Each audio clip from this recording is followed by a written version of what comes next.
एक दिन जो बादशाह की सैया लगाता था, उसके मन में आया कि जीवन व्यतीत होता जा रहा है फूलों की सैया लगाते बादशाह के लिए, तो क्या 5 मिनट लेट के देखते बादशाह थोड़ी आ जाएगा इस समय। लेटा तो सोचा इनका जो चद्दर है इतना सुगंधित और मुलायम, जरा डाला और आंख मूंद के 5 मिनट आनंद लेते, सो गया।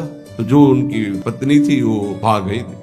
आज महाराज बिना कुछ खाए पिए बात किए, हमें लगता कोई सीरियस मैटर रहा होगा, थकित होकर के सो गए। पार्श्व में वो सो गए। बादशाह आया तो देखा मेरी सैया में कोई पुरुष और हमारी पत्नी तलवार खींची। अब उसने कहा था बीरबल ने कि दृश्य झूठा हो सकता है, उसको बुला के कहते हैं एक दृश्य कहां से झूठा हो सकता है। बुलाया और कहा कि तुम कहते थे दृश्य झूठा हो सकता है, देखने वाले की क्षमता के अनुसार दृश्य दिखाई दे। मैं देख रहा हूं मेरी पत्नी किसी गैर पुरुष के साथ पड़ी हुई, ये झूठा है। बोले महाराज झूठा भी हो सकता है, झूठा ही है, मैं ऐसा नहीं कहता, लेकिन झूठा भी हो सकता है। अब कौन पुरुष है अब हमें तो पता नहीं, लेकिन आप 2 मिनट खंबे की आड़ में रुकिए।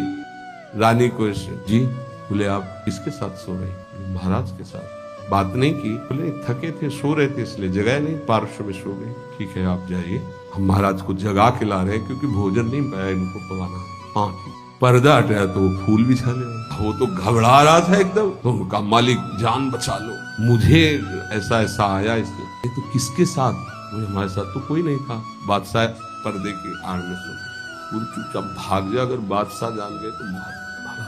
बोले सरकार देखा दोनों निर्दोष थे, यदि आप मारते तो दोनों की हत्या आप कर सकते थे, लेकिन दोनों निर्दोष थे। हमारी दृष्टि प्राकृतिक दृश्यों का फाइनल नहीं कर सकती, फिर सच्चिदानंद का कैसे?